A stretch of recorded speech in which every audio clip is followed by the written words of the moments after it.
Siempre he sido escéptico. Las historias de fantasmas y lo sobrenatural siempre me parecieron relatos interesantes pero inofensivos, productos de la imaginación humana, nada más. Mi trabajo como narrador de historias de terror para un canal de YouTube es compartir lo que otros cuentan, recrear atmósferas sombrías para la audiencia, pero nunca me había tocado vivir algo real, hasta ahora. Esta historia que les voy a contar cambió por completo la forma en la que veo el mundo.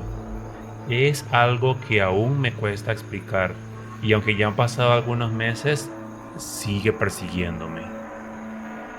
Todo comenzó cuando entré en una vieja casa en los límites de un pequeño pueblo olvidado. El nombre de la casa había salido en varias conversaciones locales, siempre acompañados de miradas nerviosas y cambios de temas abruptos. Se le conocía como la Casa Sola.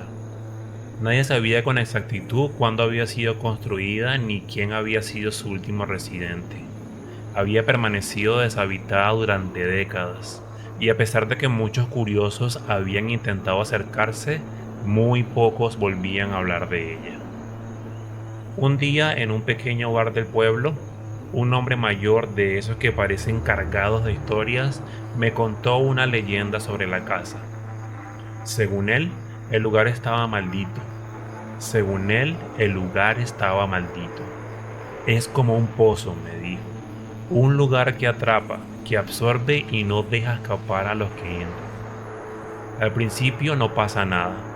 Todo parece tranquilo, pero cuanto más tiempo pasas allí, más difícil se vuelve salir. Algo en esa casa te llama y te atrapa. Al principio no le presté demasiada atención. He escuchado muchas historias de ese tipo y aunque siempre logran capturar la imaginación, pensé que sería otro relato sin fundamento. Pero luego mencionó algo que me hizo considerar. No te molestes en investigar demasiado, no hay registros. La casa borra las huellas de su propia existencia. Solo queda el eco de los que han caído en ella.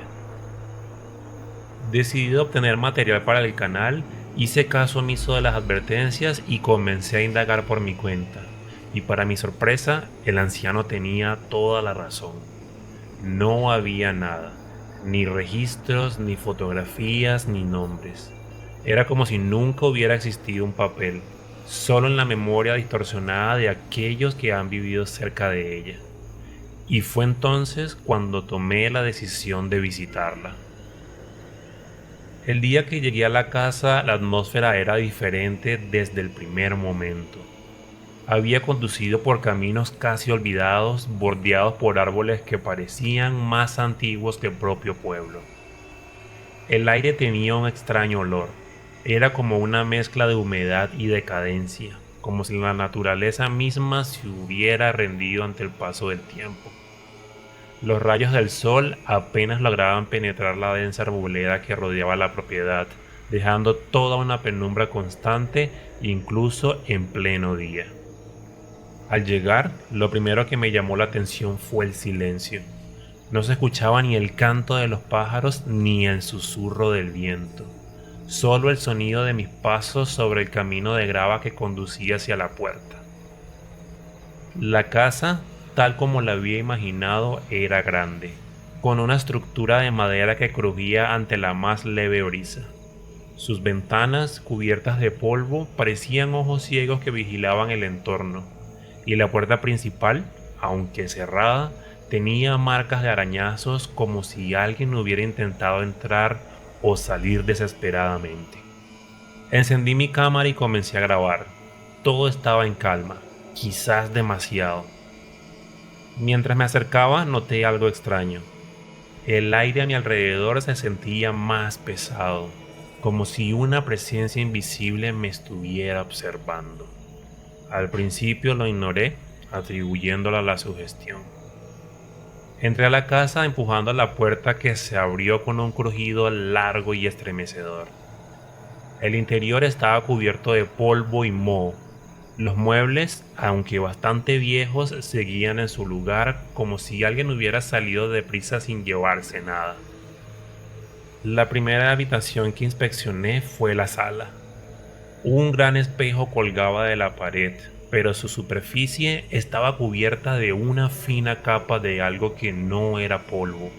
Más bien parecía niebla, como si el propio espejo hubiera estado respirando. Mi reflejo se veía distorsionado y extraño, y una sensación de incomodidad se instaló en mi pecho, pero aún así continué. A medida que exploraba más, comencé a notar pequeños detalles que me hicieron sentir aún más incómodo. Las paredes estaban marcadas con símbolos que no reconocía grabados profundamente en las paredes. Parecían antiguos, pero algo en ellos me resultaba inquietante, como si fueran más que simples garabatos. A medida que pasaba de una habitación a otra, sentía que el aire se volvía más denso, más opresivo. Era como si cada paso que daba hacia el interior de la casa me arrastrara más y más hacia su corazón. Decidí subir al segundo piso y las escaleras crujían bajo mi peso. Cada paso resonaba en la casa vacía con un eco distante, un recordatorio de que estaba completamente solo, o al menos eso creía. En el piso de arriba las habitaciones estaban más deterioradas. Una de ellas, un dormitorio pequeño, parecía haber sido ocupado recientemente. La cama estaba hecha, pero había huellas de algo que no pude identificar. El polvo se había acumulado en torno a ellas, como si alguien o algo hubiera estado allí no hacía mucho tiempo. Fue en ese momento cuando lo escuché por primera vez. Un susurro suave, apenas audible, pero lo suficientemente claro como para helarme la sangre. Mi nombre. No podía ser el viento. No había corrientes de aire en ese lugar cerrado. Me quedé inmóvil con la cámara apuntando hacia la puerta, pero no vi nada, y mi mente comenzó a jugarme malas pasadas, o al menos eso quise creer. Decidí explorar una última habitación antes de irme. Esta era la más extraña de todas. En su centro había una cuna.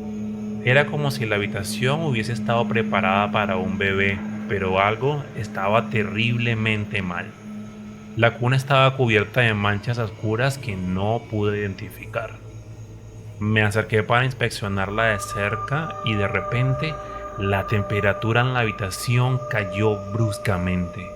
Un frío intenso se apoderó de mí y supe que ya no estaba solo. El susurro volvió, y esta vez más fuerte y más cercano. Sentí una presencia detrás de mí. No me atreví a girarme, pero sabía que algo estaba allí conmigo. Algo que no pertenecía a este mundo. Empecé a caminar hacia la puerta con el corazón acelerado, pero antes de que pudiera salir, escuché un golpe fuerte que hizo temblar las paredes de la casa. Fue como si algo invisible me empujara hacia atrás, hacia la cuna, hacia esa oscuridad que me envolvía. En ese momento todas las luces en mi cámara se apagaron y la oscuridad era total, y el silencio se rompió por un murmullo constante que venía de todas partes. Sentí algo frío rozar mi cuello, como si una mano helada me hubiese tocado. Un grito gutural resonó en mis oídos y entonces lo vi. Frente a mí, en el espejo cubierto de niebla, se formaba una figura. No era mi reflejo, era una sombra, una figura alta y delgada de rostro borroso. Sus ojos, o lo que parecían ser ojos, eran pozos oscuros que parecían absorber la luz de la habitación, y me miraba fijamente, pero no se movía. Corrí y bajé las escaleras lo más rápido que pude, ignorando los crujidos y los susurros a mi alrededor. Las sombras parecían moverse con vida propia, persiguiéndome y rodeándome. Cuando llegué a la puerta principal, estaba cerrada. No recordaba haberla cerrado al entrar.